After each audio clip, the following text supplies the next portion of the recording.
Hi, thanks for watching this video. Today we're going to be unboxing this. As you probably know, this is Toro, the Carnotaurus from Camp Cretaceous. And this is one of the supercolossal ones. And as you can see by that photo there, supercolossal is the biggest scale you can get. So you need to be aware before you buy these are absolutely huge. And here's one hungry little beast, as you can see on the back here. He's got his main menu set out, all his favourite things to eat down there. That says, swallows and stores up to 20 mini dinosaurs. You can have some fun with them. But those mini dinosaurs are basically the ones you get in advent calendars and little surprise eggs and stuff. There are minis multi-packs available. They're quite hard to find, but they are good for what they are. Quite detailed, but I guess they're his favourite ones. And then minis, they're probably only about 2 inches roughly, no more than that. But they've even made them look bigger here. But Toro is 99 centimetres, that's just about a metre. That's huge for a dinosaur.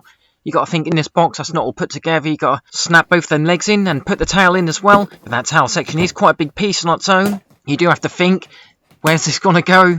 You got to think about getting out of the box as well. It is pretty well strung in. There we go. It is looking pretty big and fearsome. And like I say, if you want it, you got to get it. Why not? He comes with all his battle damage. Poor Toro went through quite a bit. That is all nicely boxed up in there. And if you are still looking to buy this, it is roughly £70 to £80 here in the UK, depending on where you go. And to be honest, they are quite well made. They're nicely painted, nicely moulded. And these super colossal ones, they are tough and they are fun to have. There ain't much bad you can say about these. The only downside is when you put these together, you can't really get them undone again. I dare say you can force it apart, but you might risk breaking it. As you can see there, the 3 pieces that you have to put together yourself. But when you do see this all built, that is really impressive. That is a nice display piece. But anyway, let's have a look at what we've got.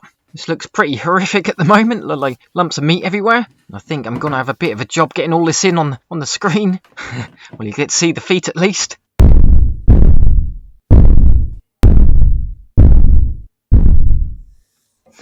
And the tail next. I can try and get you as close as I can. You can see that Carnotaurus' boniness on that top side there. It's a nice bit of armour. And that second part of the tail, that's more rubbery. You can see that colour change there. That's probably best, because if that was all solid plastic, that would be quite dangerous, I reckon. But let's have a look at Toro's head. Both the jaw sections, top and bottom, move up and down. Has to fit all them dinosaurs in. You'll probably get your whole hand stuck down there as well. I don't recommend trying that. There are probably ones that are a bit bigger than minis that will fit down there as well. And this is where they come out, the exit. You can probably just use that for storing dinosaurs in anyway, really. But let's have a look in there. You can see those teeth at the end. You can just imagine, actually, that's the view you get when you've been eaten by a dinosaur. Toro's little arms there, a little bit like a T-Rex. But being a big old boy there, they just look a little bit smaller. And yeah, Toro was a male dinosaur. There weren't many males in the franchise. I think there was Toro, the Spinosaurus, and the Indoraptor. And Carnotaurus, the name, we're familiar with the first part, but the second part, Taurus, relates to the astrological name for the bull, and then just shortened to Toro, which is also Spanish for bull. That reassuring click. And the other one, there we go, he's all done. But the Carnotaurus name is obviously just about those horns, and Toro was just another one cloned by InGen for Jurassic World, then just stumbled upon Darius and Kenji when they broke into the pen in Camp Cretaceous. And I've got Kenji right here, just so you can see the size I've got to put him there. He's roughly 4 inches, or he was.